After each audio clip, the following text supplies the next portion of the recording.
Sejam todos... Tá. Sejam todos muito bem-vindos, muito bem-vindas ao Outliers de número 129. Hoje vamos fazer aqui, temos um time completo de gestão para falar do cenário de crédito local, global, né, Anvessa?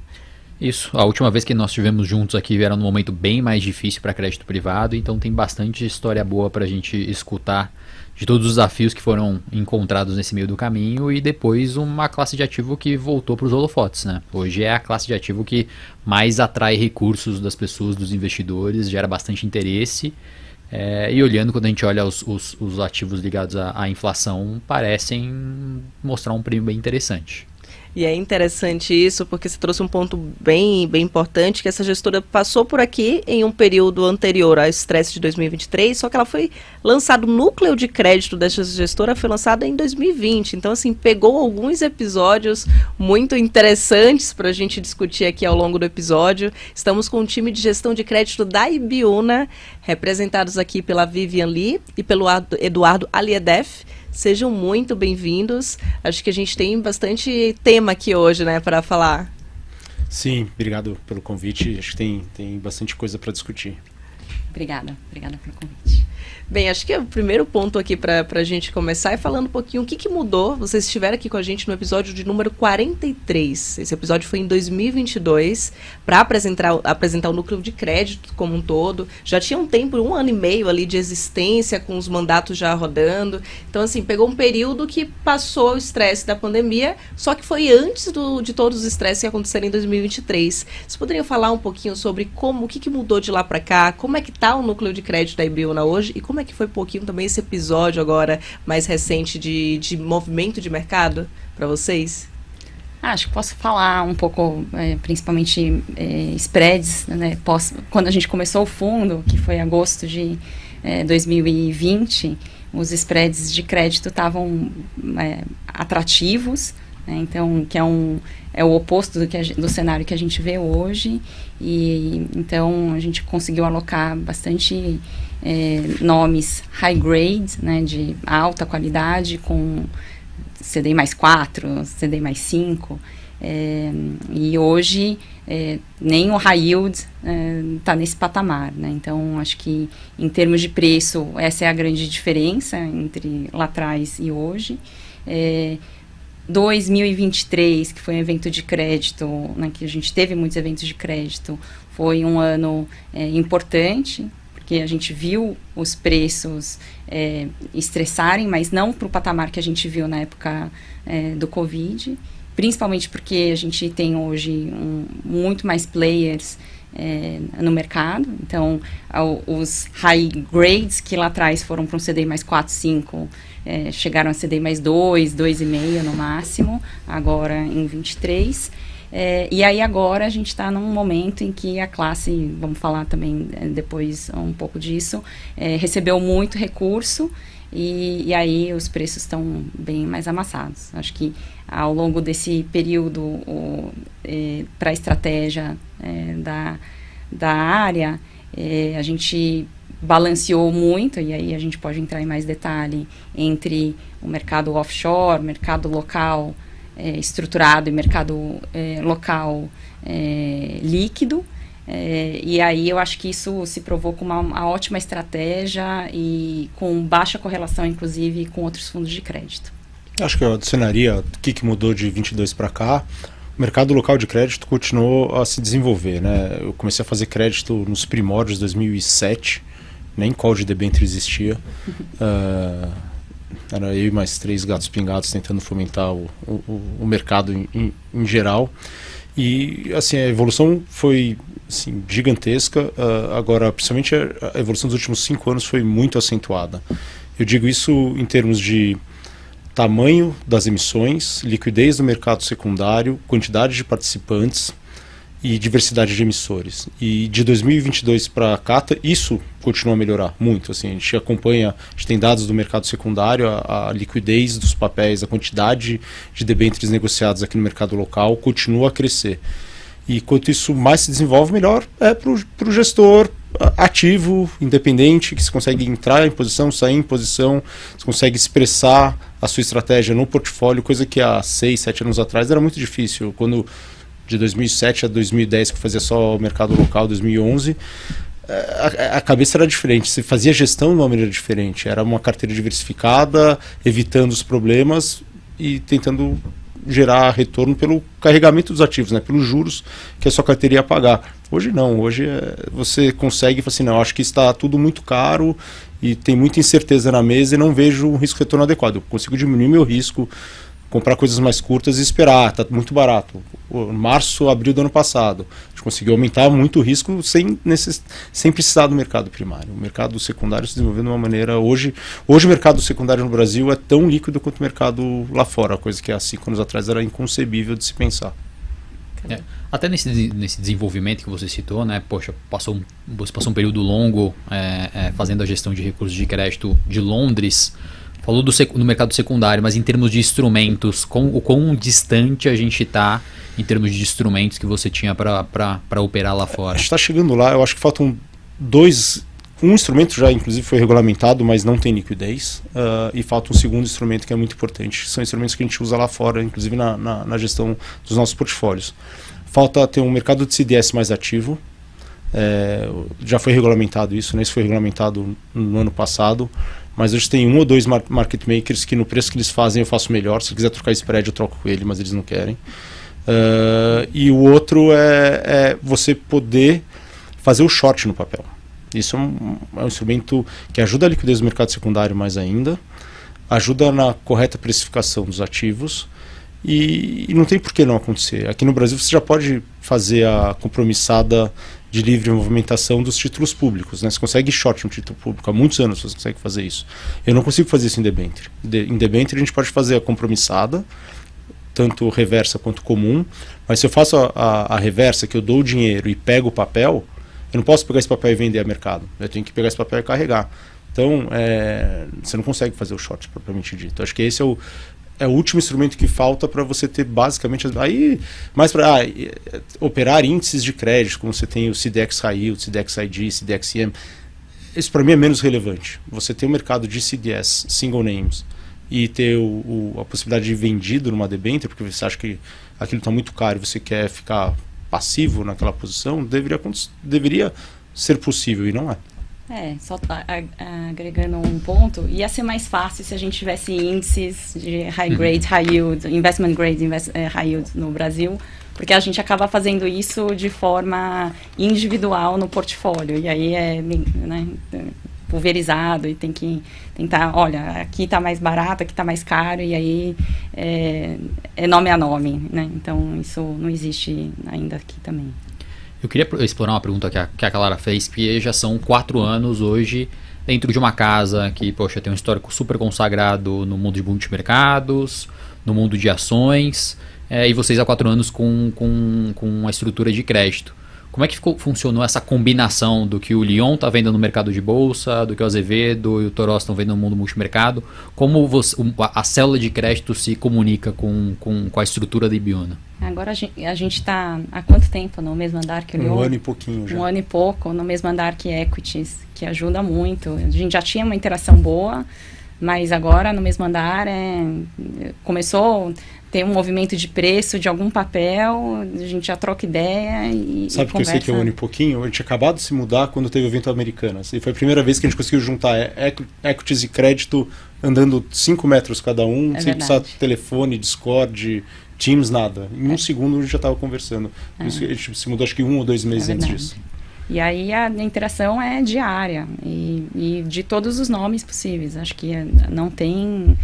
apesar de as visões nem sempre, né, que foi o que a gente já fez e conversou no painel, né, com o Lyon, na Expert, às vezes a visão de crédito é uma e o Lyon está short. A gente quer comprar, ele está short, mas tudo bem, porque a discussão de fundamento e setorial é muito positiva, né? E a interação com a área macro também é tão importante. Na parte de bonds é fundamental, né? A visão que eles têm sobre nível de atividade dos Estados Unidos, inflação, para onde vai o Treasury em função disso, nível das condições financeiras e tudo mais, isso afeta assim, a correlação com o preço dos bonds é gigantesca. Então, ter a visão deles, entender a visão deles e com isso ajudar na tomada de decisão é fundamental. Mas como a gente faz bonds de América Latina, e acho que isso é um diferencial importante e um diversificador de risco importante, a área macro cobre os principais mercados, né, do mundo, mas para a América Latina, que é o relevante para a gente, eles cobrem de perto Argentina, Chile, Colômbia e México, além dos Estados Unidos, aqui na América Latina. E isso ajuda muito. Por exemplo, um dos drivers de performance boa do fundo desde novembro do ano passado é uma posição em bonds de Argentina. Não um soberano, que para mim eu saio bastante da minha zona de conforto de olhar um soberano, mas a gente comprou bonds da YPF depois de mais uma outra empresa. O YPF é o equivalente da Petrobras, né? É uma empresa que é 51% do governo argentino, com minoritários.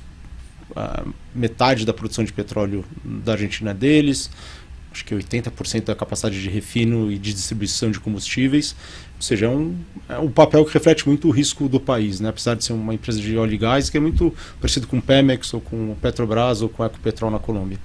E com a eleição do Milei e com essa agenda super radical, mas eu acho que necessária para corrigir as distorções econômicas da Argentina, era um papel que estava barato. E aí eu não tive coragem, como a área macro teve, de comprar os bonds soberanos ao longo do terceiro trimestre do ano passado, antes das eleições, mas eles já vinham acompanhando de perto. E aí, quando veio a eleição, eles otimistas e ganhando dinheiro com a posição, eu fiquei muito mais confortável em montar a posição em YPF, sabendo que eles estavam olhando a parte macro mais do que, olha, eu gosto de olhar o micro, né? Qual é o custo de extração do petróleo para essa empresa, qual é o capex que eles vão fazer nesse ano, quanto vai sobrar de caixa, não vai sobrar de caixa, qual é o perfil da dívida, mas não adianta nada você olhar uma empresa quase soberana, principalmente da Argentina, olhando só esses fundamentos, se você não entender o macro por trás, né? Então, a interação com a área macro se dá principalmente nesses dois grandes vértices aí.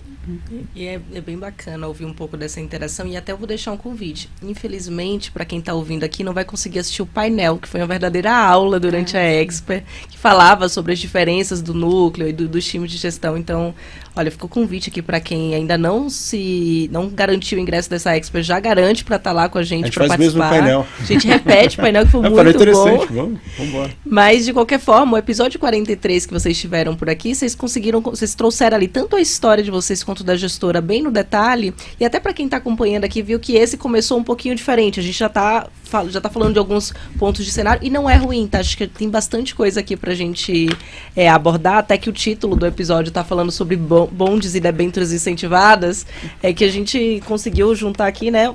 A Vivian Lee, que ela olha para a gestão do crédito aqui no Brasil, e o Eduardo, que ele olha para a gestão offshore. E até nessa linha, queria ouvir de vocês, a gente abordou bastante no episódio 43, mas se vocês pudessem falar um pouco quais são os pilares da gestão de crédito, filosofia de investimento de vocês dentro do crédito privado, e até para entender um pouco dessa composição, e também o que tem de produtos hoje da Ibiúna dentro do universo de crédito. Tem um lançamento aqui que eu estou ansiosa para escutar de vocês, que está dentro do universo de incentivados. Então, se puderem falar um pouquinho da filosofia e depois do produto, e a gente continua aqui com esse debate bem bacana sobre esses dois mercados. Bom, acho que filosofia, a gente nem combinou, mas já está no DNA. Uma análise fundamentalista. Cada analista da nossa área, né, somos hoje 8 no total. 8 no total. 7 analistas, né? 2, 3, 4, 5, 6 analistas. 7 analistas, desculpa. É a Carol que vai ser efetivada, na verdade, 7. E aí cada um olha o seu setor, a gente divide setorialmente, e aí independente do instrumento, então se chegar uma debênture local de óleo e gás, é o Edu que vai olhar.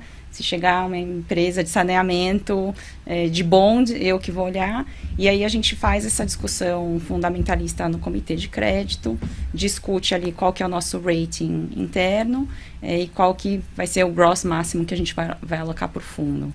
Então, essa discussão, né, participa o Lyon, participa o Toros, o nosso CRO, e também ali, quando a gente leva para comitê, a gente já tem né, pré-comitê e que a gente já discutiu em detalhe sobre tanto a parte fundamentalista e se faz sentido olhar, né? Com essa equipe a gente não vai olhar em detalhe todos os nomes que vêm, mas aí a gente já consegue fazer essa seleção muito bem.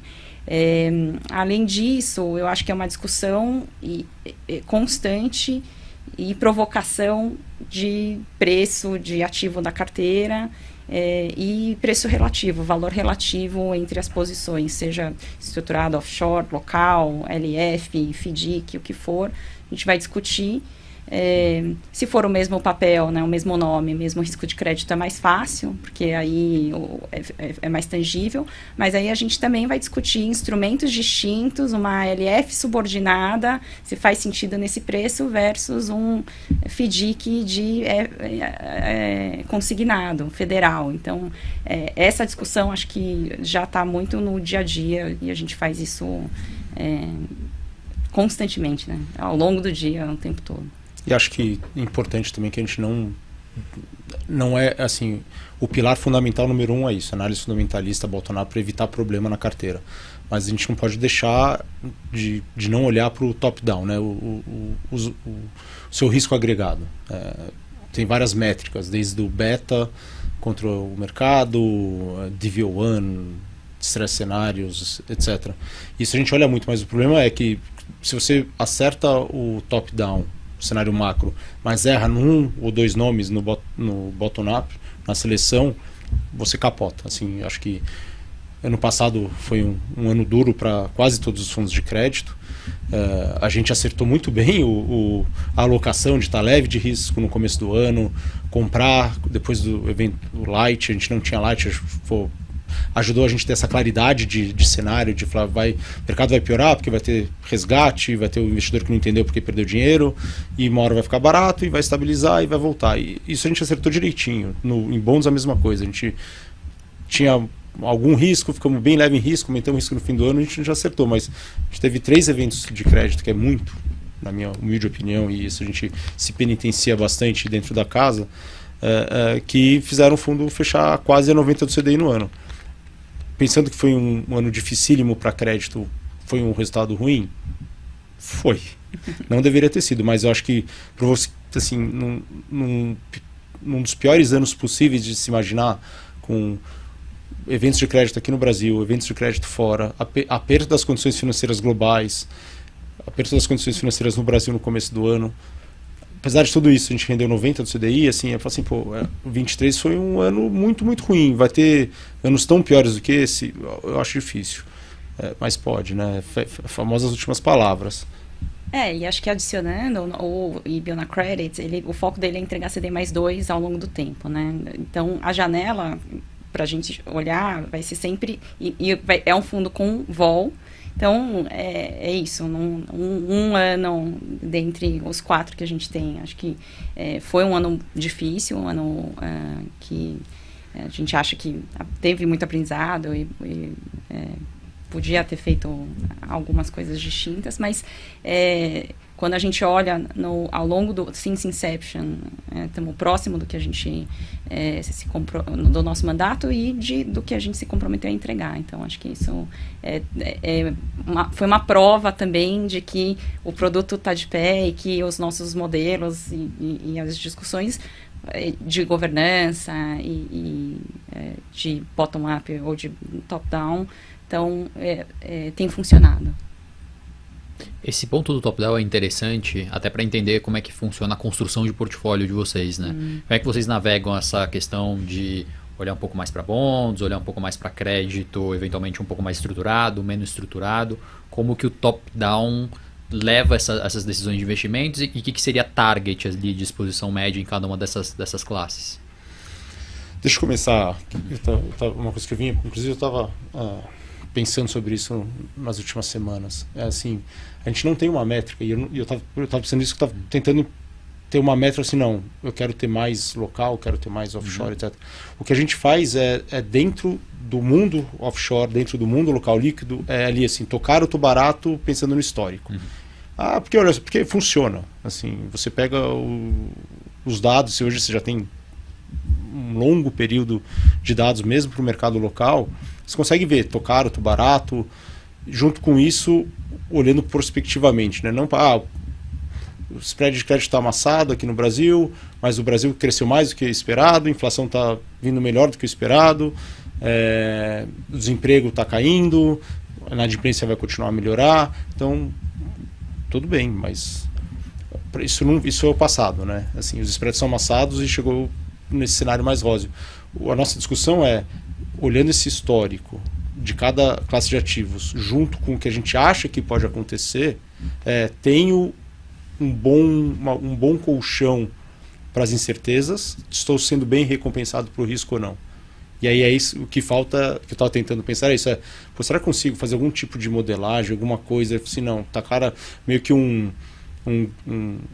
uma medição de risco, que tem alguns sell-sides que fazem, né, que é extremely greed, extremely fear, etc, para ver muito bons ou pouco bons, muito local, eu não consegui chegar a uma conclusão, mas o jeito que a gente faz intuitivamente é isso.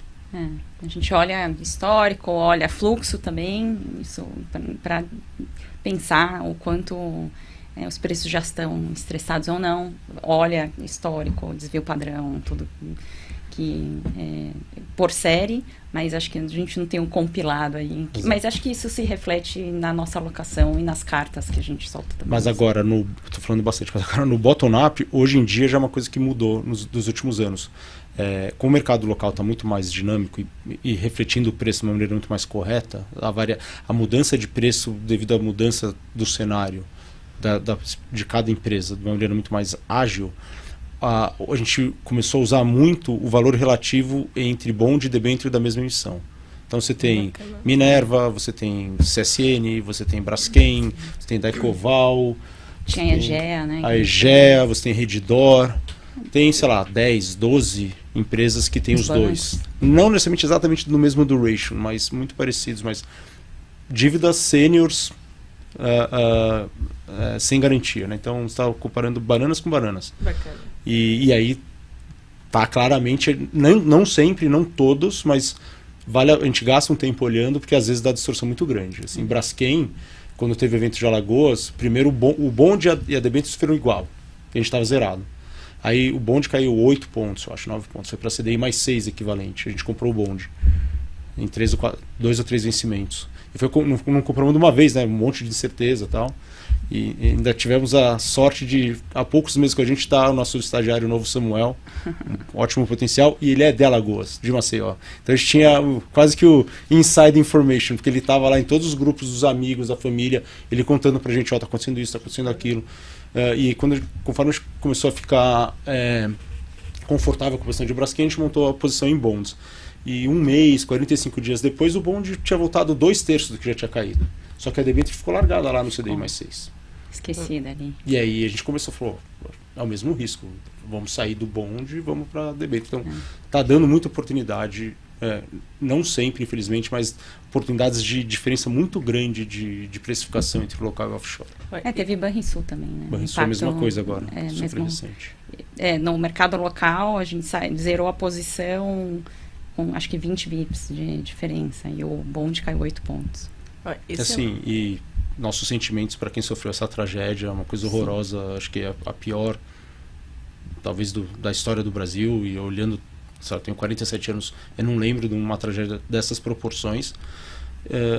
Mas assim, nosso trabalho é olhar a oportunidade, né? E o bonde de Banrisul tinha ido para CDI mais 6 equivalente. Caiu de 96 para 89 do valor de face.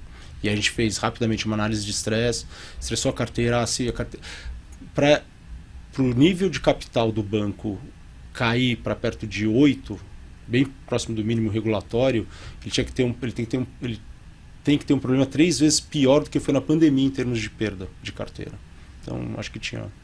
E assim, você vê que foi precificações diferentes que a letra financeira mal andou. Olha, esse é um ponto que a gente pode até explorar um pouco mais, que é as diferentes características de cada um dos mercados. Eu acho que aqui até dá para pegar um gancho aqui para falar um pouco sobre momento de ciclo, porque a gente tem uma dinâmica diferente lá fora do que está acontecendo aqui no Brasil, só que com alguns acontecimentos de alguma forma similar. A gente poderia começar com o global, com o Edu, e depois entrar aqui no Brasil falando um pouquinho em que momento hoje está o ciclo de crédito lá fora, e depois a gente entender como é que está, em que momento está aqui no Brasil, pode ser? Claro. Bom, lá fora, o mercado, como sempre, se antecipa, né? E o mercado vem discutindo quando começa a flexibilização da política monetária americana. Mas está meio que esperando o Godot, né? Vai sempre jogando para frente. Mas o mercado se antecipa a isso e quanto menor vai ficando a volatilidade, principalmente do Treasury, ainda tem volatilidade, mas perto do que a gente viu no ano passado já está diminuindo, mas as pessoas estão ficando confortáveis em irem para a renda fixa. Ainda mais quando você olha a parte de renda variável global, não do Brasil, o S&P na máxima histórica, né? Bateu semana passada e tudo mais. Então, os spreads foram fechando. Né? Assim, se pegar desde outubro do ano passado, quando as coisas estavam baratas, para agora, o mercado rapidamente fechou bastante. A gente acompanha isso olhando alguns índices, quer seja de mercados emergentes, quer seja de mercados desenvolvidos. A gente olha o CDX High Yield, que é o spread que uma carteira de 100 nomes, o CDS de 5 anos de 100 nomes de empresas high yield americana pagam, não é nem ponderada, é uma média simples. Hoje está em 330 basis points. A média disso daí é uns 450 e o pior momento dos últimos 3 ou 4 anos acho que foi 700 basis points. Então isso aí já está entre 1 e 2 desvios padrões longe da média, o CDX High Yield.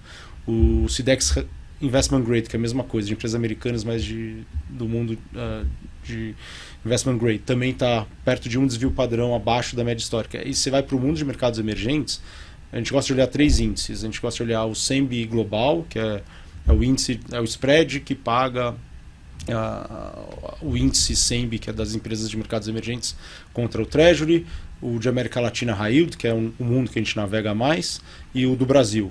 E todos esses também estão entre 1 e 2 desvios padrões longe da média.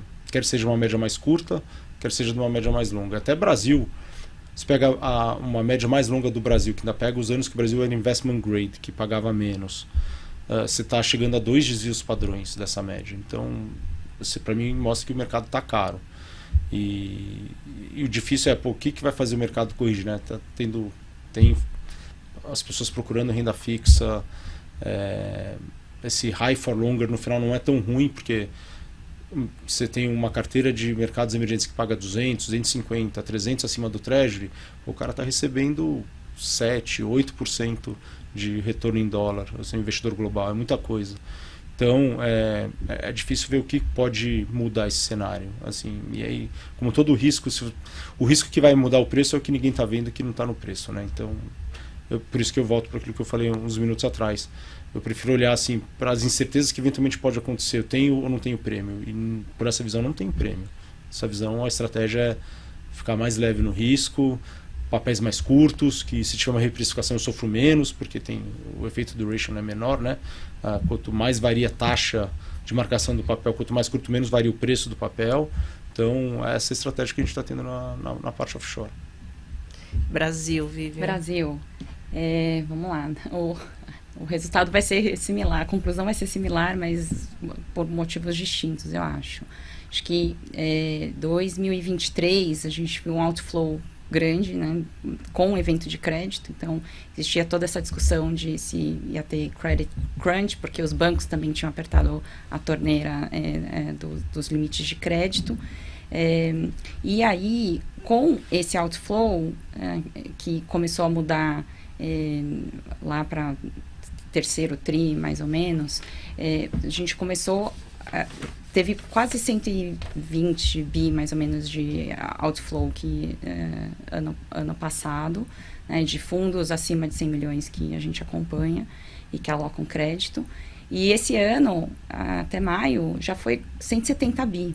Então, quando você tem esse caminhão de dinheiro que precisa alocar e com menos, né, LF, vencimento de LFs, as próprias debêntures que estão vencendo no portfólio, não tem outro cenário a não ser os spreads ficarem mais amassados, né? E aí a gente até discute, assim, não acho errado que todo CFO está fazendo, que é pré-pagar as emissões mais caras, emitir mais longo e com spread menor, mas não quer dizer que a gente precisa corroborar, né, esse caminho.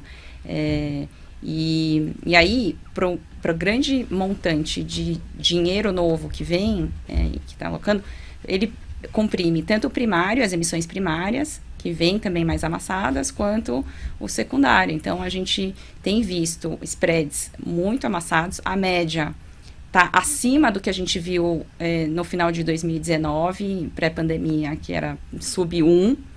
Mas, hoje em dia, a gente tem mais emissores e uma dispersão muito maior.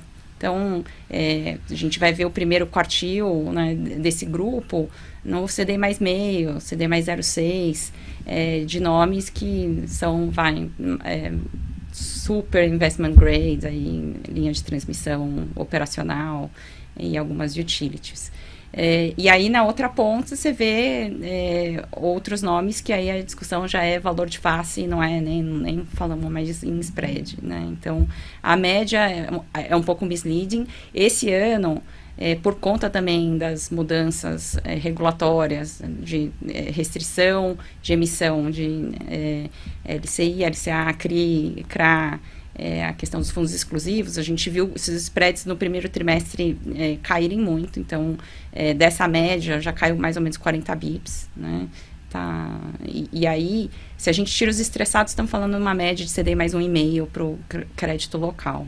E aí, emissões novas com muito mais prazo, em spreads que a gente não corrobora. Então, e aí vem o mid-yield ou high-yield com um prêmio que também a gente acha que um CD mais 3,5, que também a gente acha que não tem um buffer suficiente para a gente aumentar risco significativamente. Então, a estratégia também é ficar alocada em duration curta, e a gente já viu em outros casos, crédito é cíclico, vai ter alguma faísca que vai trigar ajuste de preço, e aí vão trazer oportunidades que aí sim a gente vai ter mais bala para crédito privado, né? E ao mesmo tempo, né, já com essa família de crédito já consolidada há 4 anos, com bom histórico de performance, surge o produto de debêntures incentivadas. Sim.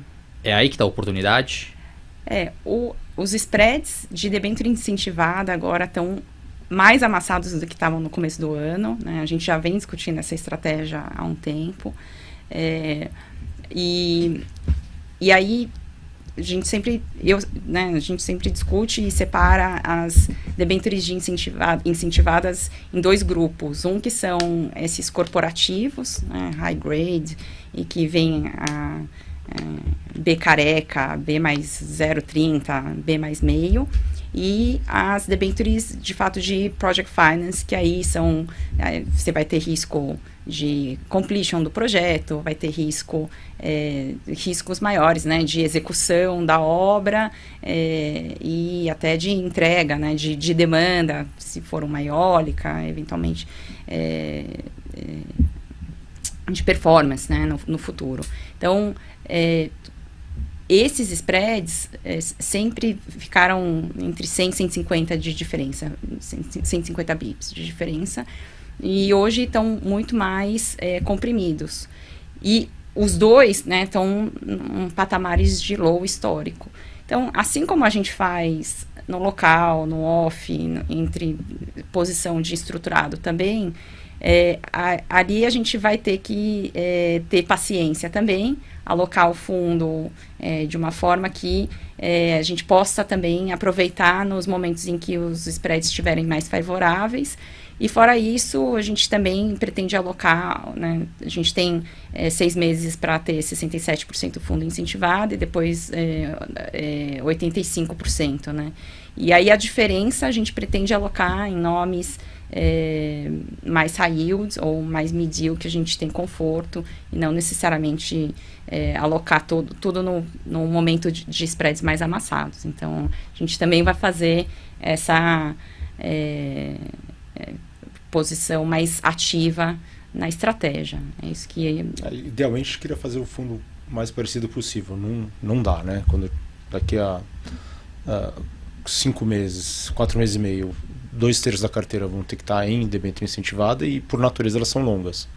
Então, acho que, no final, a principal diferença entre os produtos é o risco de exposição à mudança dos spreads de crédito, né? Como tudo é pós-fixado, mesmo o nosso fundo incentivado, a gente fazer o hedge para CDI, é um fundo em CDI, não é um fundo IPCA, apesar de a gente querer lançar um fundo IPCA também em alguns meses. Você tem uma carteira naturalmente mais longa, qualquer reprecificação faz a cota sofrer para cima ou para baixo, né? Reprecificou para baixo, o ganho de capital vai ser maior, reprecificou para cima o spread, a perda de capital vai ser maior. Então, é um fundo que tem chance de ter mais volatilidade pelo perfil da carteira, que não tem como fugir disso. E esse é um ponto até interessante, porque assim, acredito que o recado principal aqui é, olha, estamos com os spreads mais amassados, demandando maior seletividade. Eu acho que é um recado que a gente tem colocado bastante, mesmo em 2023, a gente estava falando dessa janela de oportunidade, mas frisando a questão da seletividade, até porque, vamos combinar que a taxa de juros ela ainda não baixou definitivamente. Ela está num patamar que ainda é elevado, acaba afetando empresas mais alavancadas. Isso foi até um tema que o time de estratégia trouxe no relatório mensal que eles produzem, que é o Raio XP, falando sobre esse momento para algumas empresas, trazendo essa cautela. Só que aí eu queria até aproveitar essa questão de temática de risco e começar a falar um pouco sobre a volatilidade das taxas de juros lá fora, né? E como é que vocês estão vendo todo esse cenário. Até porque a gente está passando por um momento, eu estou chamando de continuidade de 2023, que era um período em que tinha uma revisão muito forte de juros, um cenário mais benigno, uma visão mais otimista para a economia, e logo na sequência, de novo, um cenário de revisão. E no fim do dia, quando a gente olha para a renda fixa, acho que em especial aqui a renda fixa global, a gente está acompanhando níveis de volatilidade que não era visto historicamente há muito tempo. Sim. Então, queria ouvir um pouco de vocês, como é que está a visão da Ibiúna para esse cenário de volatilidade na renda fixa lá fora, e como vocês estão vendo as oportunidades em um cenário como esse? A Volco ainda é alta, menos alta do que ela já foi no passado recente, mas ainda mais alta do que era, né, nos anos de quantitative easing, né? E acho que aí, já pegando o gancho, isso é a grande mudança fundamental, estrutural do mercado de treasury americano, é que você passou de um período que você tinha o Banco Central comprando treasuries junto com o mercado e fazendo quantitative easing, e um período que o déficit fiscal americano existia, mas não era absurdamente grande. Então você tinha um mercado um pouco mais quase que balanceado. E também começa a sair da minha zona de conforto, mas você olha o que acontece com o Japão, né? Taxas de juros negativas, você tinha o investidor institucional japonês alocando em treasuries, você tinha a China colocando parte das reservas em treasuries, então era um mercado um pouco mais equilibrado entre oferta e demanda. O que a gente vem acompanhando nos últimos 2 anos, desde que começou o aperto monetário nos Estados Unidos, você tem agora o quantitative tightening, né? O Banco Central diminuindo o balanço, o tamanho das posições que ele carrega no balanço, que é basicamente treasury e mortgage-backed securities. Então, eu até notei os números antes de vir para cá. O pico do balanço do Fed foi 8,5 tri de dólar, já está em 6,5 tri de dólar. Então, em 18 meses, mais ou menos, ou 24 meses, ele reduziu em 2 trilhões de dólares, ou seja, é 2 trilhões a mais que voltou para o mercado. E, ao mesmo tempo, você tem déficits cada vez maiores nos Estados Unidos, né? No pós-Covid, o déficit americano explodiu. Acho que até isso explica também a resiliência da economia americana, né? Você tem o governo gastando muito, fazendo muito repasse para as famílias e tudo mais, e você, naturalmente, você consegue deixar a economia muito mais aquecida. E para um país que imprime a própria moeda e ninguém está falando com risco de descontrole inflacionário, é muito mais fácil um governo fazer isso do que um governo como o Brasil de mercados emergentes, que ele faz isso, se ataca a moeda e se questiona a capacidade de repagamento. Então, E o déficit americano, por exemplo, saiu de antes, pré-Covid, era 1 tri de dólar, pós-Covid é quase 3 tri de dólar, acho que é 2,6 tri de dólar. Então, você tem um desbalanceamento muito maior do mercado. E nem entro na parte de quão mais caro está para o Tesouro Americano se refinanciar, né? E ele emitia 10 anos a 0,7, acho que foi a menor, 1%. Hoje ele emite um título de 10 anos a 4,5%, 4,30%, 4,80%. Então, assim, você tem um custo da dívida maior também para a economia americana. Então, acho que essa nova dinâmica trouxe volatilidade para o mercado. Isso tende a melhorar? Tende. Quais são os principais fatores? Eu acho que, o Banco Central começou a diminuir o quantitative tightening. Já, né, na última reunião da FOMC ele mudou, ele reduziu, se não me engano, em 1/3 mais ou menos o que ele estava deixando vencer. Isso devagarinho ele deve ir diminuindo até ficar nem estar no quantitative tightening nem no easing. E aí a grande questão depois é o déficit americano. E nada nos diz que isso vai mudar, né? Qualquer um dos dois candidatos que vencerem em novembro deve continuar com esses déficits grandes. Então, eu acho que, primeiro, taxas mais altas vieram para ficar. Difícil você ver aquele cenário de taxas muito amassadas. E a volatilidade, apesar de estar melhor e talvez continuar a melhorar, é difícil pensar um mercado de baixíssima vol que a gente viveu de 2010 até 2019, 2020. E nesse cenário, como é que vocês estão enxergando a alocação no mercado offshore hoje dentro dos fundos da Ibiúna? Dada essa volatilidade, que acho que esse novo cenário, que é diferente do cenário que a gente viveu até 2022, 2021, e olhando o prêmio que tem hoje, em média, a gente está leve no risco. Não quer dizer que a gente, como você falou, é muita seleção. Não quer dizer que a gente não vê ainda uma ou outra coisa muito barata, mas a gente está numa fase que a gente gasta muito mais tempo procurando o ativo e tendo certeza que o ativo está barato e estou sendo muito bem remunerado pelo risco que eu estou correndo, do que simplesmente a cabeça que a gente teve em outubro do ano passado. Vamos comprar os bons porque está muito barato e, cara, não importa se eu comprar a empresa A, B ou C, a diferença é que eu posso ganhar um pouquinho mais, um pouquinho menos, mas o mercado inteiro vai andar. Eu não acho que o mercado inteiro vai andar. Acho que alguns nomes vão andar muito mais que outros nomes. Então, investir muito tempo na seleção de ativos, porque o cenário ainda não está perto de ser um cenário óbvio. Mas até para ajudar aqui a audiência a dimensionar esse prêmio, né? A gente fala muito aqui no Brasil do IPCA mais 7, IPCA mais 6,7, dos títulos de crédito ali, eventualmente a CDI mais 1,5, papéis mais longos, CDI mais 2 e pouquinho. Esses bondes, nesse relativo, quanto de prêmio você tem encontrado? Assim, você pegar empresas grandes, né, listadas em bolsa aqui no Brasil, com uma curva de debênture local e com bonds lá fora. Pode pegar, sei lá, Redditor, Aegea, Hidrovias, Uzi Minas, tem algumas. Empresas que não tiveram nenhuma manchete que fizesse reprecificar a curva, como aconteceu com o Braskem, por exemplo. Essas empresas pagavam, em outubro do ano passado, CDI mais 4, CDI mais 5, o bonde arrediado para reais.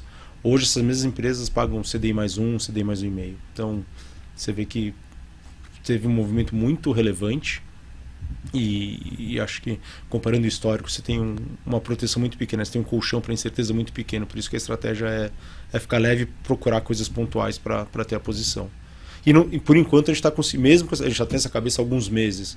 Você olha a performance de maio, você olha a performance de abril, a gente teve um evento pequeno que acabou machucando um pouquinho, mas a performance de março, a gente, mesmo estando leve no risco, a gente está conseguindo entregar a rentabilidade, porque essa seleção de ativos e o mercado vem dando oportunidade, vem acontecendo alguns fatos em algumas empresas que a gente olha e fala, essa eu quero, ou essa eu não quero, porque mesmo nesse novo preço eu não vou querer comprar. Então, essa visão, essa estratégia mais oportunística vem dando certo e protege para o downside, né? Protege meu cotista, meu cliente, se tiver uma grande correção pela frente. E até para entender o comportamento do investidor de bonds, a gente vive um período aqui no Brasil onde a gente tem um fluxo muito grande de saída de investidores estrangeiros aqui da Bolsa, mais de 40 bi saindo em 2024 de investidores estrangeiros. os compradores desses bonds, dessas empresas brasileiras, são os gringos também? Como é que funciona esse behavior do gringo? Foi, e foi uma grande mudança que a gente viu nesse ano, como há muito tempo a gente não via. Se você olhar o que aconteceu em 2022 e 2023, foi os fundos dedicados a mercados emergentes, renda fixa, tendo saída de recursos na grande maioria das semanas. Isso é um dado que sai semanalmente. E o investidor que a gente chama de investidor crossover. O que é o investidor crossover? É um fundo de crédito americano, quer seja investment grade, quer seja high yield, comprando coisas fora do benchmark dele, né? Então ele é um fundo americano high yield, que tem as empresas de óleo e gás dele lá, mas não, vou comprar a Petrobras, que é um high yield que eu acho que paga mais que os outros, vou comprar uma Fronteira Energy na Colômbia, o que for. Nesses 2 anos que a gente viu saída do investidor dedicado, investidor de mercados emergentes, a gente viu ele saindo do mercado, a gente também viu o investidor crossover não participando, na verdade saindo do mercado. Porque ele olhava para dentro de casa e teve a reprecificação nos Estados Unidos também, assim, pô, para eu comprar um papel de uma empresa de mesmo setor, para eu receber um pouquinho a mais em mercados emergentes contra aqui nos Estados Unidos, eu prefiro ficar nos Estados Unidos. É uma empresa que eu conheço, é uma regulação que eu conheço, é um sistema judiciário que eu conheço, um sistema de recuperação judicial que eu conheço. Não estou sendo bem pago para correr risco de mercados emergentes, que existem seus riscos, né? Vide recuperação judicial da Light aqui, que cada decisão do juiz aqui é digno de um livro de piadas do Ari Toledo, mas deixa para lá. Então, precisou ter essa reprecificação no mercado, e a gente viu isso acontecer no segundo semestre do ano passado, quando os ativos de crédito americanos, as empresas americanas andaram na frente, fecharam o spread, e aí o mercado emergentes ficou barato. E aí o que a gente viu acontecer nesse ano, não há investidor dedicado de mercados emergentes voltando para o asset class. O número está muito próximo de zero. Tem semana que está positivo, tem semana que está negativo, mas não teve nenhuma semana com super inflow ou um super outflow. Mas a gente vê uma demanda constante, que você não consegue mensurar, não tem um dado, mas a gente consegue ver isso nas emissões. Emitiu... saiu Ryzen emitiu há 2 meses atrás, 1 mês e meio atrás, e o book acho que o book foi 6 vezes coberto, né? Ele emitiu 1,5 bi e acho que, sei lá, foi 6 ou 7 bilhões de dólares de livro. E aí você conversa com os bancos envolvidos, óbvio que eles não abrem o nome, mas me passa como foi a qualidade do livro. Mais da metade foi crossover entrando. Então isso foi uma coisa recorrente nesse semestre. Porque o que era meio que um conundrum para mim no começo do ano, janeiro, fevereiro, o mercado continuando a melhorar, e olhava o dado de fluxo semanal e falava, cara, não está tendo fluxo, de onde está vindo essa demanda? A demanda era o investidor americano saindo dos Estados Unidos, buscando ativo em mercados emergentes que o spread estava maior. Então a dinâmica é mais ou menos essa. Bora falar de Brasil? Bacana. Quando a gente fala de movimento de ciclo de crédito, aqui no Brasil a gente passou por alguns períodos bem marcantes da indústria. 2019, 2020, mais recentemente 2023. Vivian, você 2015 também. 2015 também, verdade. Trazer até um pouco... Foi um período bem marcante também, né? Vocês já comentaram sobre o patamar de spread atual, mas queria entender um pouco da visão de vocês sobre esse momento de ciclo e até como vocês estão se posicionando dentro da carteira do IBU na Credit. Acho que em termos de ciclo, eu estava até falando com o nosso economista outro dia, porque em 2015 a gente viu uma série de eventos de crédito, né, com a cadeia inteira de óleo e gás sofreu muito, mas com a atividade que caiu 3,5%. Né? Então, quando você olha um gráfico de atividade com quantidade de recuperação judicial e pedido de falência, eles andavam muito similares, né? Você vê o pico com a queda e o número de defaults aumentando. E agora, o que a gente viu em 2023 e agora recente são novos recordes, né, de pedido de RJ, etc., mas com atividade que não está nesse patamar. Né? A gente vai rodar 2% em 2024, não é algo que é tão correlacionado. Então, hoje, eu acho que a gente, em crédito, estamos mais tranquilos do que ano passado, porque ano passado você tinha incertezas em relação a como os bancos iam se comportar, risco sacado, né, secou para todas as empresas. Hoje, acho que não tem nenhum grande evento como foi Light ou Americanas que vai impactar o mercado local. E aí a gente não vê, né? Pelo menos a gente não vê, porque em Americanas também o balanço não dizia isso, mas e aí, ano passado, você teve uma série de eventos em equity que foi para buscar melhorar a estrutura de capital das empresas, seja via venda de ativos ou follow-ons, ou aporte dos acionistas. Teve DASA, Elfa, Natura vendeu a Aesop, teve a Apvida que fez sales leaseback, teve uma série de empresas. E aí, isso melhorou para algumas, né? Agora vai ser Magalu, né? Melhorou a estrutura de capital para algumas, para outras nem tanto, ainda estão com balanço, né, muito estressado. E aí a gente volta para a questão da seletividade. Acho que vão ser alguns nomes específicos e, a depender do passivo dos fundos, isso vai ou não trigar essa faísca de ajuste de preço, porque e é o que a gente discute sempre, né? Qual que é o tamanho de alocação que você pode ter, ou de impacto que você pode ter num fundo que é D0, D1, para fazer um ajuste de preço, e aí o 170 bi, né, que já teve de inflow, e para o outro caminho, que é o que a gente viu ano passado, de menos 100 e tanto bi de resgate. Então, e aí necessidade de venda, spreads abrindo. Acho que do fundamento, tem muitas empresas que já equacionaram do mercado local, né, pelo menos uma boa parte do balanço. Os que estão mais estressados, acho que não são nomes que são de bilhões de volume de emissão, então impacta menos o mercado como um todo, mas aí pontualmente pode ter impacto em alguns fundos para trigar isso. E aí a gente está nessa situação em que preferimos ficar com uma carteira menos arriscada, com pouco duration, então mais conservadora mesmo, ao invés de descer um pouco a escada aí no risco das empresas. E eu adiciono uma coisa, principalmente para a carteira local, e buscando uma pergunta que vocês fizeram bem no comecinho, a interação com a área macro. Na parte de Brasil, mais e mais a gente está ficando mais pessimista com o Brasil, principalmente por causa do fiscal. Aí entram outras pequenas informações que a gente começa a montar, e você realmente tem um cenário mais desafiador e mais incerto para frente. Eventualmente isso pode impactar nas condições financeiras locais, condições de crédito local, e ter uma reprecificação. Não é para o mês que vem, não é para agosto, não é para setembro, mas a gente pode ver isso acontecer mais cedo ou mais tarde, e isso sempre acontece de uma hora para outra. Então, dado que a gente também está mais pessimista, digamos, com o cenário de Brasil, apesar da Gleisi Hoffmann ficar bravo com os pessimildos, reforça a nossa cautela na gestão da carteira. E essa cautela ela se traduz mais em letras financeiras de bancos, em alguns instrumentos de FDICs, nível de colateralização maior? Como que você traduz esse conservadorismo em portfólio?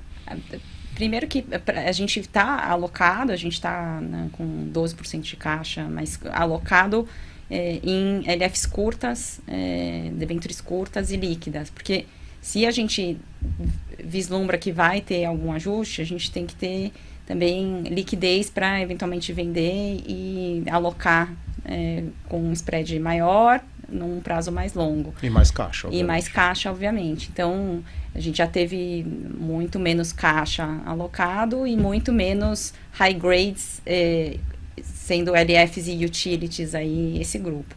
O que aconteceu é que a gente virou a mão, né, na época de Americanas, que a gente tinha pouca LF e pouca empresa de utility alocado, porque pagava pouco pré-Americanas na nossa visão.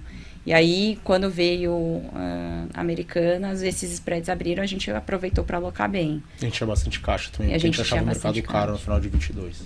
E aí a gente alocou bem, muitos deles já fecharam e a gente já também desfez a posição, mas a gente carrega, sim, debêntures mais líquidas, curtas. A gente falou de Brasil, de Estados Unidos, mas eu queria trazer um pouco também de América Latina para a conversa, né? Poxa, Bom, começando do mais recente, né? México. Teve eleição agora nesse fim de semana. O cenário era que a Cláudia Sheinbaum, não consigo falar direito sobre o sobrenome dela, é pior que o meu sobrenome. Quero falar da opositora também, o nome. Não, pior ainda de falar, exato. E era o primeiro nome dela, que era o mais incrível. Mas enfim, o cenário era que a Cláudia ganharia, mas que o Morena, que é o partido dela, que é o partido do presidente que está saindo, o Manuel López Obrador, não ia ter as supermaiorias nem no Congresso, nem no Senado para aprovar as reformas constitucionais que o Manuel López Obrador, vulgo AMLO, estava tentando fazer. Aconteceu que, eu não tenho os dados finais do Senado, mas a informação mais recente que a gente tinha, porque ainda estavam contando os votos, é que eles sim têm a supermaioria no Congresso, assim, com uma larga margem. Parece que eles ficaram abaixo 4 senadores só de ter a supermaioria no Senado. E mercados emergentes, país emergente, você convencer 4 senadores para mudar de lado e ir para a situação, digamos que não é muito difícil. Então, abre-se um cenário bem incerto para essas reformas. E são reformas bastante ruins em termos institucionais. Diminuição dos direitos individuais, maior controle do executivo no judiciário. São reformas ruins, institucionalmente ruins e ruins para o longo prazo. E o que é pior, isso é uma coisa que eu admito que eu fiquei sabendo durante o fim de semana, conforme foram saindo as notícias, e ontem. O México é diferente do Brasil. Você tem mais ou menos 40 dias entre o novo Congresso assumir e o próximo presidente assumir.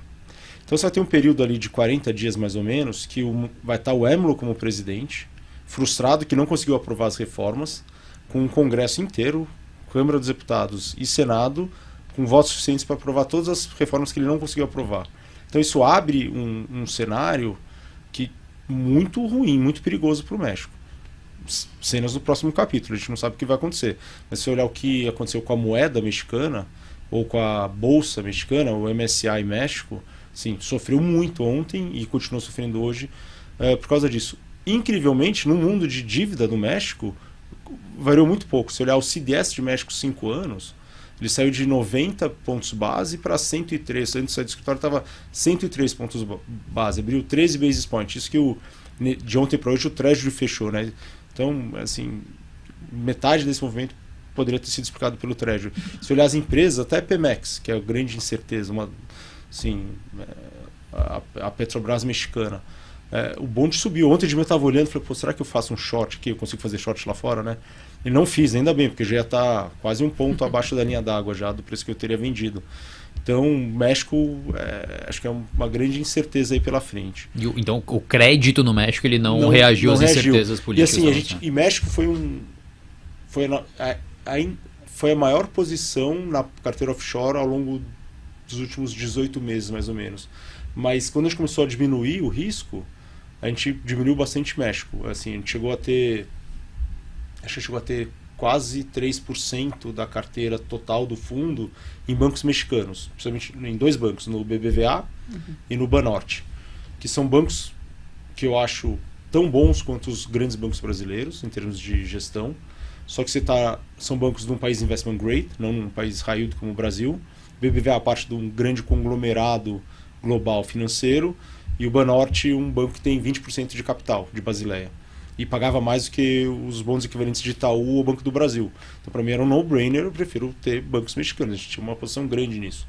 E tinha uma posição grande também numa empresa de telefone, que a gente acabou estopando, de telefonia, de fibra ótica, que a gente acabou estopando simplesmente por não acreditar mais no management, ele não estava entregando, o dono é bastante agressivo, né? Um dos bilionários lá do México, o Carlos Salinas, esqueci o prenome dele, mas o sobrenome é Salinas, que todo mundo conhece. Enfim, a gente reduziu o México, por sorte, né? Poderia ter reduzido entre ontem e hoje também, reduzi um pouco marginalmente o resto que eu tinha de posição. Ainda tem um pouco de Banorte, tem de uma empresa de varejo que chama Axo, que é um bonde curtinho também. Mas assim, para mim, hoje a barra para voltar a ter México está mais alta, mesmo porque a gente não viu a reprecificação, como a gente viu na moeda, no peso ou no índice de ação de lá. Acho que do resto da América Latina, que acho que é interessante falar, obviamente a Argentina, né? Acho que é o mais próximo da gente e todo mundo acompanha. Um dos sócios lá da área macro, o Rodolfo, ele falou uma frase perfeita. Assim, a gente acompanha a Argentina há muitos anos, né? Eu também. Ele falou assim, mesmo quando o Macri ganhou, a gente tinha certeza que não tinha como dar certo, mesmo, porque ele estava implementando as reformas muito devagar, etc. Ele falou assim, agora pela primeira vez, assim, pode dar certo. Assim, não é que eu tenho certeza que vai dar errado, mas eu não tenho certeza que vai dar certo, mas pode dar certo. E o que o país precisava era um grande choque mesmo. Você tinha uma distorções de preços na economia muito grande. Assim, uma família argentina, não importa qual é a renda, pagava $20 de conta de luz. Compara com uma conta de luz aqui de São Paulo, mesmo se morar numa kitnet deve ser o equivalente. Se morar numa casa é muito maior. Combustível, transporte público, assim, você tinha uma distorção de preço muito grande. Ele está atacando isso e atacando os déficits primários, o déficit do governo argentino e que era pior, né? O governo enfrentava esse déficit imprimindo moeda. Parte do orçamento do governo era imprimir moeda. Isso é o famoso Brasil até o plano real. A gente sabe que isso gera inflação e hiperinflação. Então o Milei está atacando exatamente isso. Se ele vai ter sucesso ou não, a gente ainda não sabe. Eu acho que existe uma boa chance de dar certo. Os preços já andaram muito desde a eleição, mas eu ainda vejo valor em algumas coisas. A gente tem o YPF no fundo, que é o bonde de YPF no fundo, que é o equivalente da Petrobras. É uma empresa que vem se transformando muito, né? Essa descoberta que tem no sul da Argentina, um campo chamado Vaca Muerta, que é um campo de shale gas. Mais e mais, quanto mais eles perfuram, exploram e desenvolvem o campo, mais ele se prova altamente produtivo e de baixo custo, mais ou menos como é o nosso pré-sal aqui no Brasil. Você já tem regiões de Vaca Muerta que o custo de extração do petróleo é equivalente aos menores custos do shale gas dos Estados Unidos. Não lembro qual é o nome do basin lá dos Estados Unidos, que é super competitivo. Então, o YPF vem pegando essa melhoria aí. É um país que a gente gosta. E acho que aí os outros dois que vale a pena comentar muito rapidamente é Colômbia e Chile, né, que são os outros dois grandes que têm liquidez. Chile, para o mundo de crédito, a gente olha muito pouco, porque é um país single A, que as empresas, principalmente as investment grades dentro do Chile, pagam muito pouco. Você olha, a empresa de papel e celulose do Chile paga, acho que 60, 80 basis points a menos que as empresas de papel e celulose do Brasil. Eu não tenho exposição nenhuma das duas, porque como retorno geral, retorno nominal é baixo. Mas se eu fosse gestor de fundos de mercados emergentes como eu fui no passado, obviamente eu preferia ter só as empresas brasileiras e não as chilenas. Então Chile é muito fora do escopo, a não ser um ou outro nome, com muito bottom-up. Mas assim, o histórico de empresas raio do Chile não é muito promissor, né? A gente tinha uma empresa de telefonia celular chamada WOM, e a gente estopou no ano passado a 80 do valor de face mais ou menos, e a empresa pediu o equivalente da recuperação judicial em janeiro. É uma posição que a gente carregou de muito tempo, aumentamos, diminuímos, um carrego muito alto. Provavelmente a gente não teve prejuízo no total da operação, mas mostra, mesmo gastando muito no bottom-up, o Chile, o mundo de high yield no Chile é muito complicado, tem um histórico muito alto de defaults. E outra é a Colômbia. E Colômbia eu gosto, mas eu gosto principalmente do setor de óleo e gás independente da Colômbia. Eles têm 5 empresas que exploram óleo e gás que não é estatal, que é a Ecopetrol, e eles têm um histórico muito positivo, resiliente. Dessas 5, as 5 sobreviveram a 2020, né, quando o petróleo desabou. Eles entendem muito da geologia, uma exploração onshore, né, em terra. E como a gente acha que o preço do petróleo vai continuar alto, é muito improvável ver um preço de petróleo muito abaixo de 60, e esses caras têm um break-even contando o custo de reposição de reservas e tudo mais perto de 50. Eles são empresas que pagam bem e assim, pagam muito mais que PetroRio, pagam muito mais que 3R, comparando bonde com bonde, e é uma região que a gente olha. Na parte de política tem um presidente o primeiro presidente à esquerda, né, o Gustavo Petro, que entrou lá acho que há 2 anos atrás, mas lá as instituições funcionaram, né? Tudo que ele tentou fazer fora do rito constitucional de reformas, a Suprema Corte conseguiu barrar ou o Congresso conseguiu barrar. Então, as reformas que ele acabou fazendo foram muito marginais e não afetaram em grande parte o fundamento do país. O país ainda tem uma incerteza grande na parte fiscal, ele precisa resolver isso, precisa fazer uma reforma fiscal, mas para esse mundo mais bottom-up que a gente olha, principalmente as empresas de óleo e gás, o Petro não foi um problema. Sabe o que é bacana, Verso, a gente ouvir essa aula assim, ao vivo aqui do time de crédito da IBU, né? É entender um pouco da descorrelação que tem de outros mandatos, porque tem tanta diversidade de estratégia, e isso foi um ponto que a gente destacou no relatório que a gente montou da última participação de vocês, que é a questão de gestão de duration, essa seletividade, o tipo de alocação que tem dentro da carteira. Então, os parabenizar pelo trabalho e realmente, assim, reconhecer que vocês trazem ali uma estratégia que ela é diferente do que a gente tem tradicionalmente hoje na indústria. E eu ia querer até pegar um gancho nessa parte, porque a gente está vendo um ano muito forte por crédito em 2024. Então, tem um fluxo de entrada muito grande, toda a performance que vem de uma recuperação de 2023 tem chamado cada vez mais a atenção dos investidores em um ambiente em que as demais classes de ativos elas não estão indo tão bem assim, ainda mais as mais arriscadas. E aí eu queria ouvir um pouco de vocês, nesse atual cenário, nessas perspectivas para o crédito, como é que a IBU, né, ela está se posicionando do ponto de vista estratégico dentro do mercado de crédito, tanto para garantir boas oportunidades quanto para garantir uma preservação de capital? Acho que é um pouco do mix que a gente já falou. Tem que ter a disciplina de olhar o carrego do fundo baixo, nos menores níveis que já estiveram, mas que a gente sabe que a gente tem que ter a disciplina de não entrar no primário longo amassado. Um exercício diário de paciência que a gente tem, de resiliência. Resiliência e de provocação. Assim, não. Vira e mexe, assim, será que dá? Não vamos.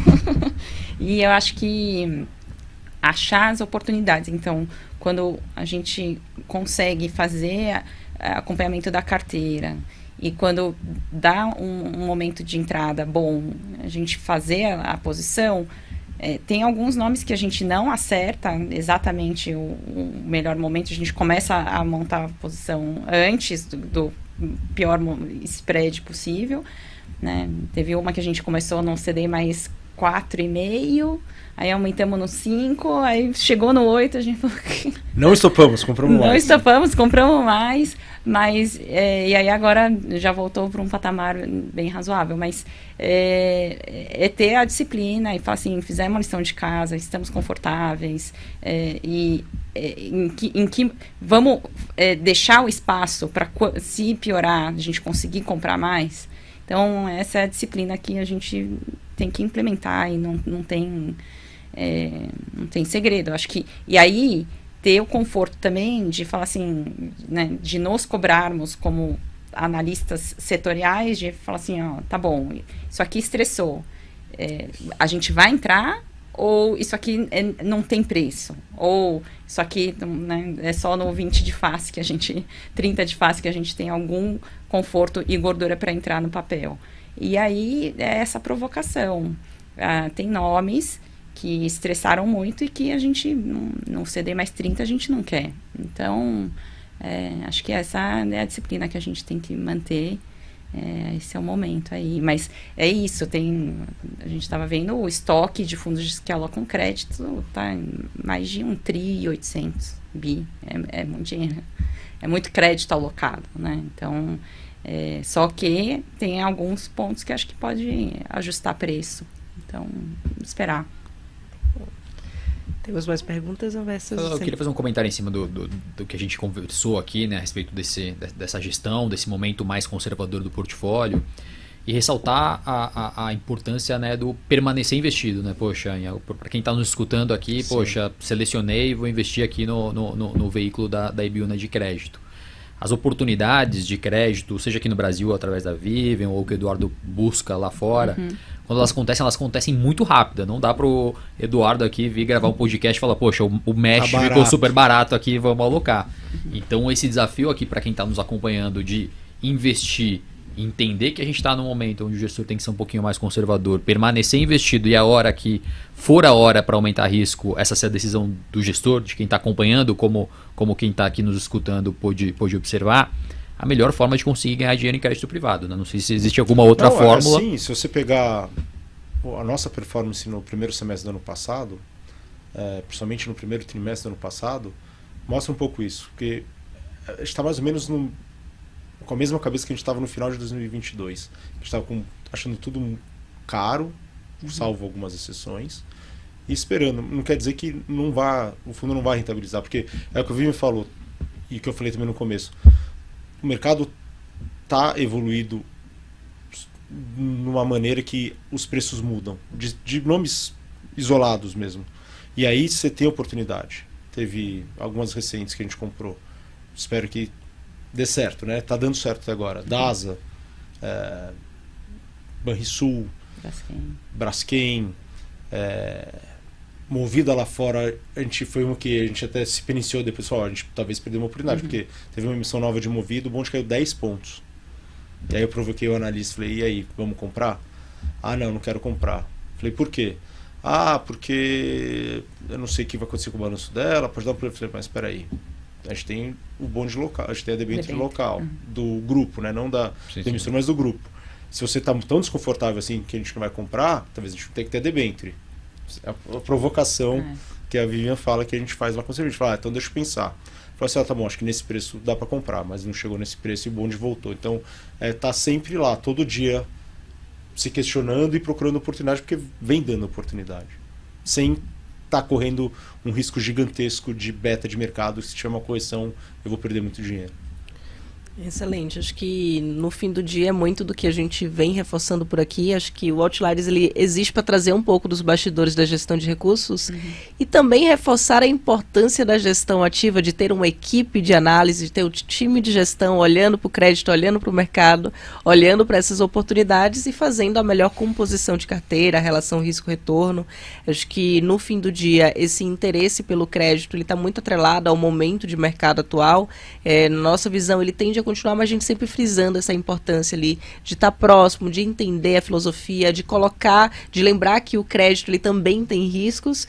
E acho que mais recentemente a gente até acompanhou um movimento em que o próprio carrego da carteira, a própria carteira conseguiu amortizar potenciais ali, perdas por causa de remarcação. Então, no fim do dia, tem uma carteira diversificada, uma pulverização, se o fundo for mais líquido, isso acaba protegendo aqui de movimentos mais pontuais de mercado.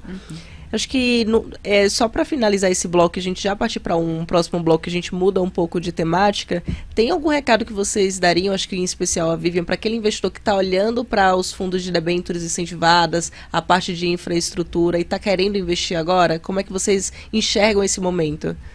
Eu acho que a debênture a isenção fiscal dentro de uma debênture de infraestrutura, que você tem setores que são mais resilientes, né? Mesmo se a gente comparar com outros setores que acessam o mercado local, em geral você vai ter concessões, né, que são monopólio. Então, na maioria dos casos, você tem demanda já definida, né? Os projetos vêm com PPA, são os Power Purchase Agreements, que são os contratos de venda de energia de longo prazo, em geral casados para o prazo da operação. Você tem, se for uma concessão de rodovia, estudos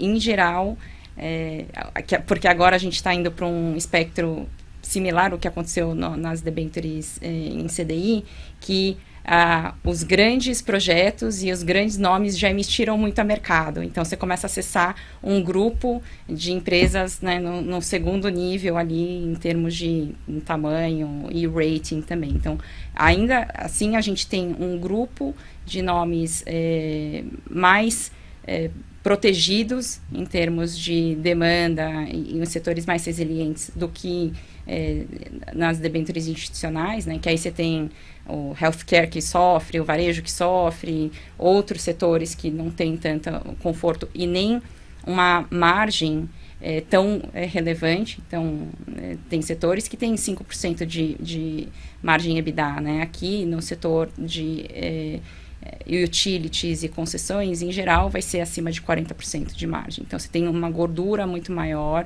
e com garantia de projeto. Então, você tem as ações daquele projeto, com os recebíveis associados àquele projeto.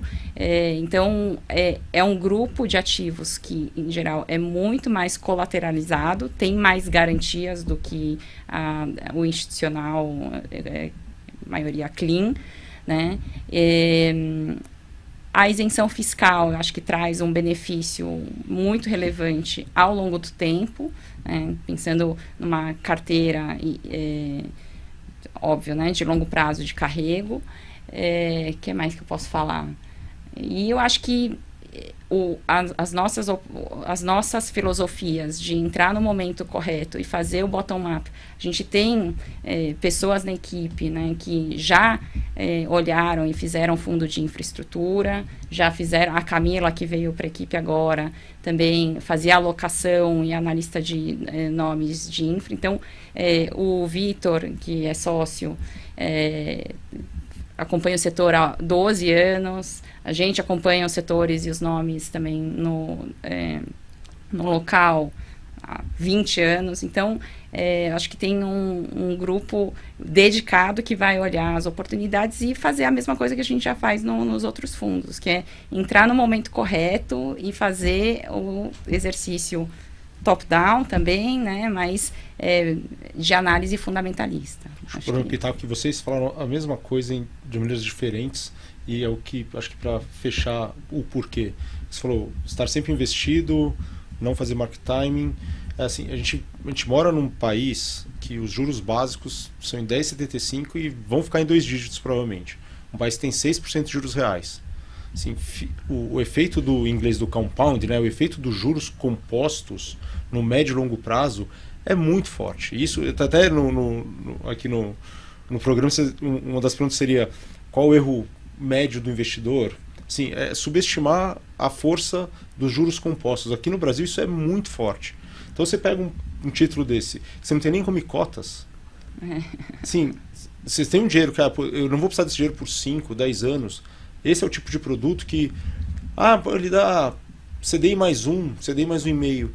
Se você parar para pensar e fazer quanto o juros sobre os juros durante o médio e longo prazo dá, é muito grande. E é isso que o investidor... eu quero dar... eu vou comprar uma opção aqui, né, o investidor médio, pessoa física, eu quero comprar essa ação aqui porque esse influencer falou isso, não sei o que. Gente, a gente mora num país que a renda fixa ainda paga muito. Muito. E você tem esse efeito dos juros compostos. Então, um fundo desse é um acumulador de riqueza muito grande. Excelente, excelente.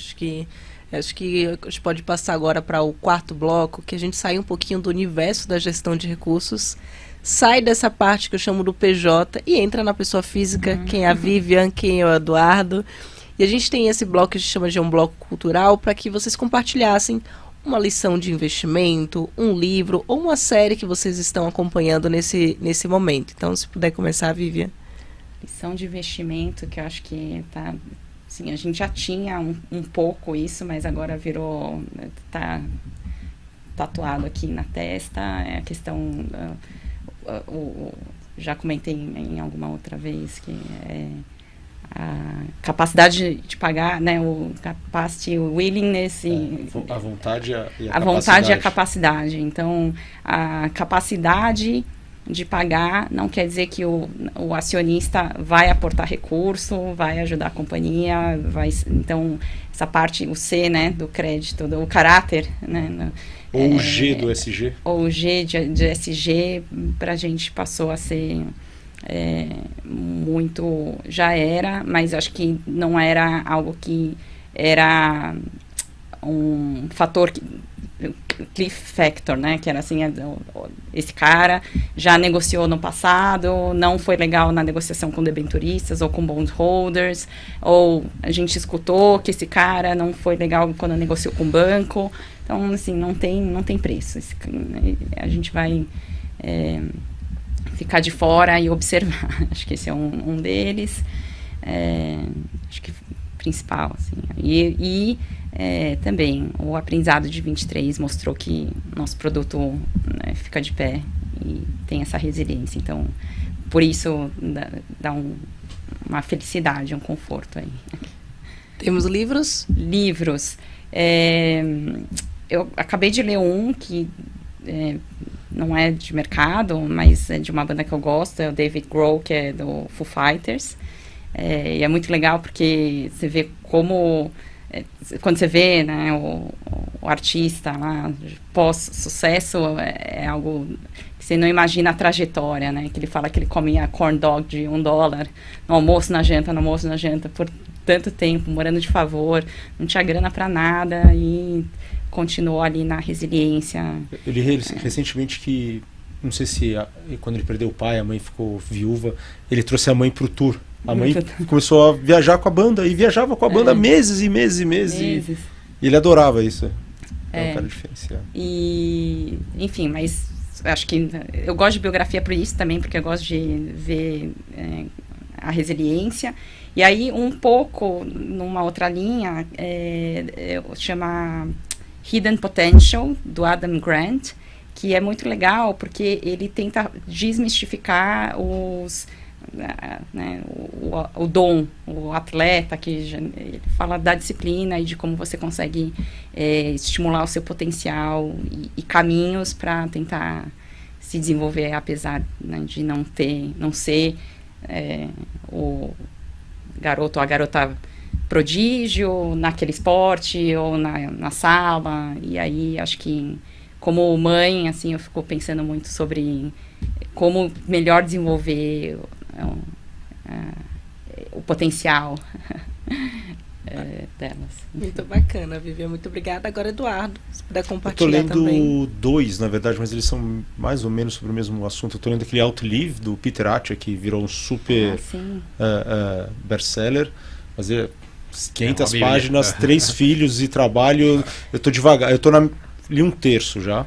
E ao mesmo tempo estou lendo um que chama Born to Run 2. Eu sou um ex-corredor, que eu operei meu menisco e tenho hérnia de disco, mas corro ainda pouquinho, mas gostaria de tentar voltar a correr maratonas, e acho que esses 2 livros ajudam um pouco nisso.